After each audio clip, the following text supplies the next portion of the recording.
Boa noite aos irmãos, que Deus abençoe a você e sua família. Que bom que você está aqui.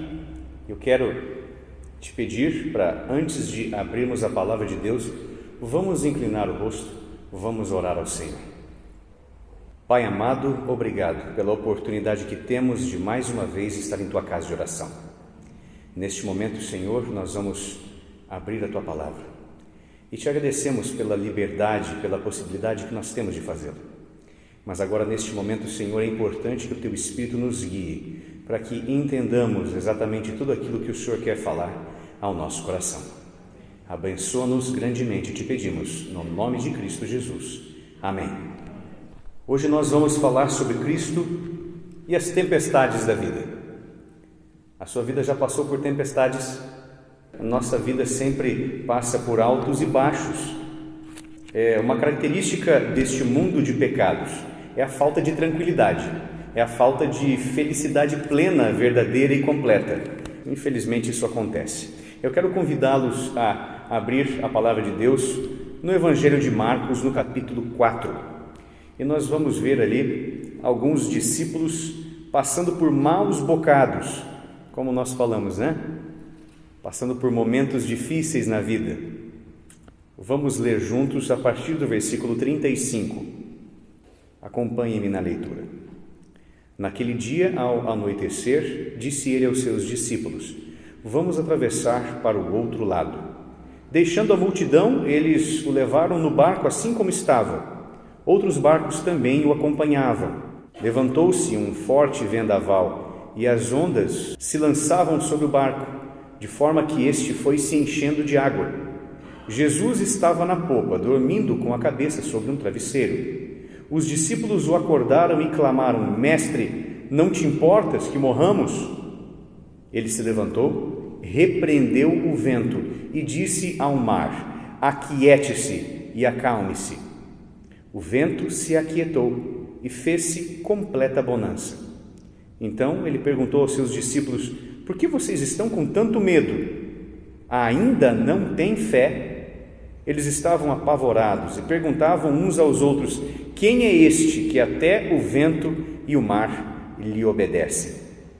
Quem era aquele? Quem é aquele? Porque ele nunca deixou de ser Deus, não é verdade?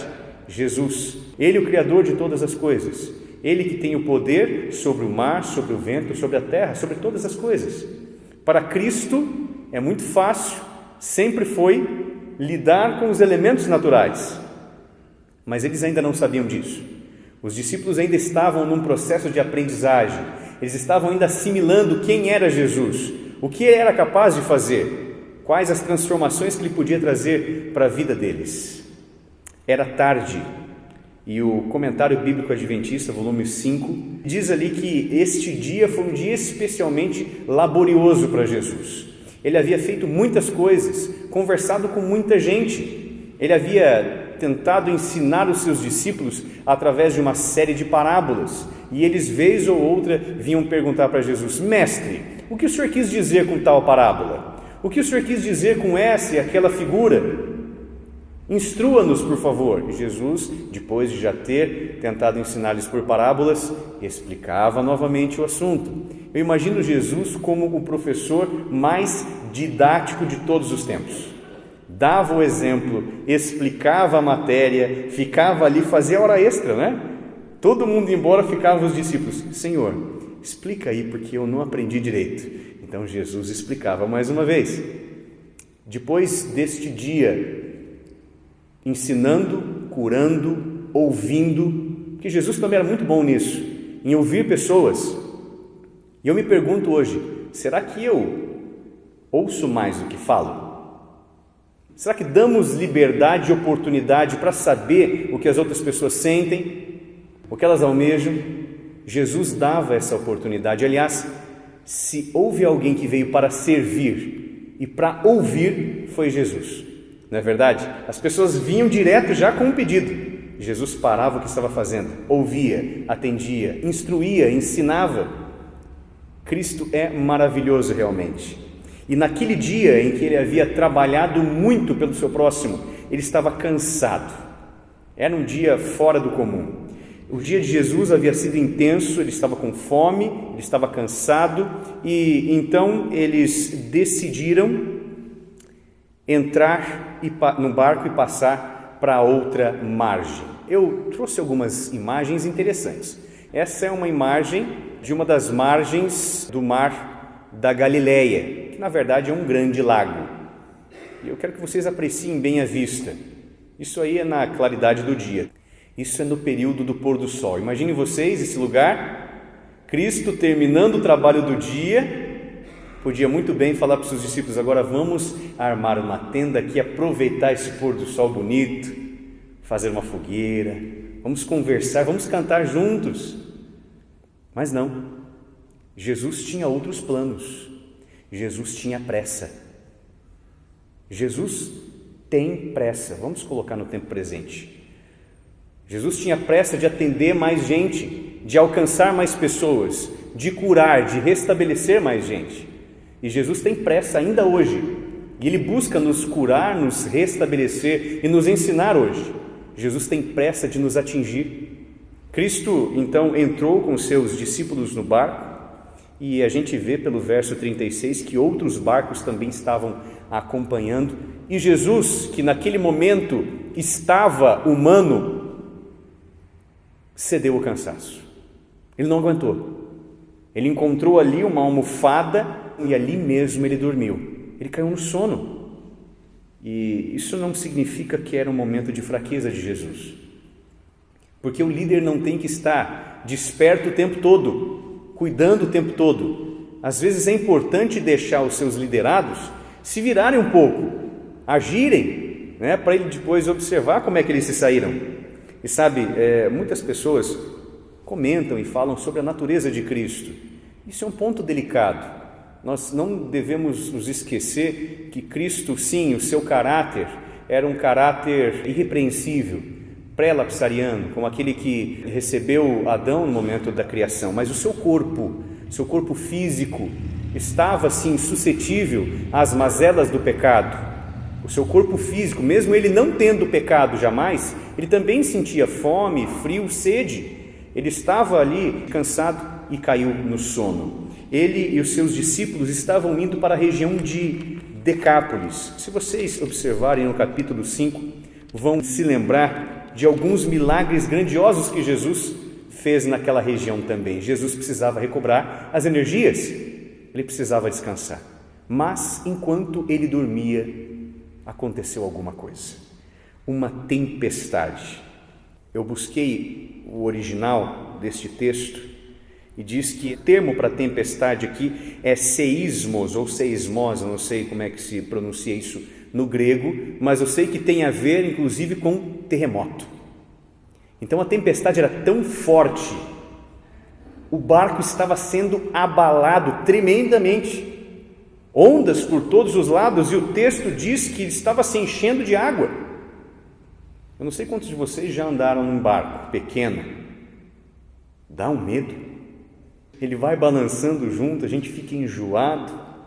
Tudo bem, Jesus estava ali com alguns discípulos que haviam sido pescadores profissionais, Pessoa que entende de água. Mesmo assim, eles estavam desesperados. E se fosse eu estaria desesperado também, acordado, o olho desse tamanho. E olha, era noite, e de noite a gente não vê as coisas direito. E sabe, o mar da Galileia, esse lugar que vocês estão vendo na fotografia, é famoso por ter assim viradas de tempo repentinas.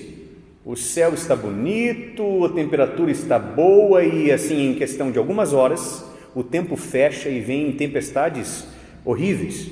Nessa tempestade, nesse terremoto, como diz o texto original, os discípulos se desesperaram. Eles entraram em desespero porque eles não prestaram atenção de que Jesus estava lá. O mestre estava no barco. Eles ainda não haviam percebido quem é que estava com eles. Quem sabe apenas no conhecimento deles, alguém que tinha um poder profético, alguém que fazia um ou outro milagre, alguém do mesmo status de Elias, quem sabe, ou Eliseu. Eles ainda não haviam percebido que quem estava com eles era quem havia feito todas as coisas. Qual a situação que você vive neste momento? Será que você está sentindo um terremoto na sua vida? Será que nós nos esquecemos em determinado momento que Cristo está no barco? Você tem entregado a sua vida? Eu estou fazendo essas perguntas, mas na verdade estou fazendo para mim mesmo. Será que eu tenho me lembrado que Cristo está no barco? Ele que disse, vamos para o outro lado, entre no barco, vamos até lá. E se foi Cristo que te convidou, irmão, a fazer parte de uma missão, a fazer parte de um serviço, a trabalhar em algo que é maior do que nós, do que a nossa própria vida, que é a obra de Deus, nós temos que confiar plenamente. E eles só chamaram Jesus na hora que perceberam que eles já não conseguiam tirar toda a água do barco. E muita gente pega esse trecho e se lembra apenas das palavras de ordem de Cristo, não é verdade? Do acalma-te, aquieta-te. Mas vamos nos lembrar daquilo que Jesus falou com os discípulos. Ele fez uma pergunta para eles: por que vocês estão com tanto medo? Vocês se esqueceram de quem é que está ao lado de vocês? Vocês se esqueceram que eu fiz todas as coisas? Eu estou aqui com vocês. E o vento parou, e a água acalmou, e uma grande bonança se fez. E esse milagre deixou os seus discípulos estarrecidos. Eles ficaram perguntando: quem é este? Quem é aquele que faz os milagres na nossa vida? Quem é aquele que nos dá muito mais do que aquilo que nós merecemos? Quem é aquele que tem tanta paciência conosco, mesmo quando nós ficamos desesperados? E ele nos diz: calma, filho, eu estou aqui com você no barco. Momentos de dificuldade virão, isso é fato. Vai haver uma ou outra hora da nossa vida em que a tempestade estará bem próxima, ou então acima de nós. Mas ainda assim nós temos que confiar em Cristo. Se o convite partiu dele para que você tivesse o tipo de vida que você escolhe ter hoje, você precisa confiar nele, entregar a sua vida. Se Jesus te chama, é porque ele tem um propósito. E eu quero lembrar vocês de 3 lições que, enquanto eu li esse texto, eu tirei para mim mesmo. Pode ser que você tenha tirado outras lições também, mas vamos lembrar de 3 apenas. Primeiro, ainda que estejamos com Jesus, tempestades virão. E tem gente que diz assim: olha, eu fui tapeado, eu escolhi Jesus, deixei de lado uma série de coisas, me batizei e agora eu tenho muitas dificuldades. Mas isso é natural. O inimigo não solta bomba no terreno dele, ele solta bomba no terreno de Deus. Você é de Deus, ele quer destruir aquilo que é de Deus, ele quer ferir o Senhor, ele quer deixá-lo triste. Mas calma, mesmo assim, apesar das tempestades, Jesus está contigo. Se Jesus te chama, calma, é porque ele vai com você. Jesus não te envia para ir sozinho. Lembra-se quando ele enviou 70 discípulos e eles foram com o poder do Espírito e fizeram maravilhas. Quando Deus nos envia para uma missão, quando Deus nos chama para um propósito, para algo especial, ele não nos deixa sozinhos. Ele está nos acompanhando. Tenha esta certeza, que Deus nos ilumine a compreender que as dificuldades virão mesmo assim, mas que com Cristo todas as dificuldades são passageiras. Amém? Que Deus nos abençoe, tenham uma ótima noite e eu quero convidar você a se colocar em pé. Vamos orar e agradecer a Deus. Pai querido, te agradecemos, Senhor, porque através da história humana o Senhor tem se provado fiel e verdadeiro, presente, constantemente preocupado conosco.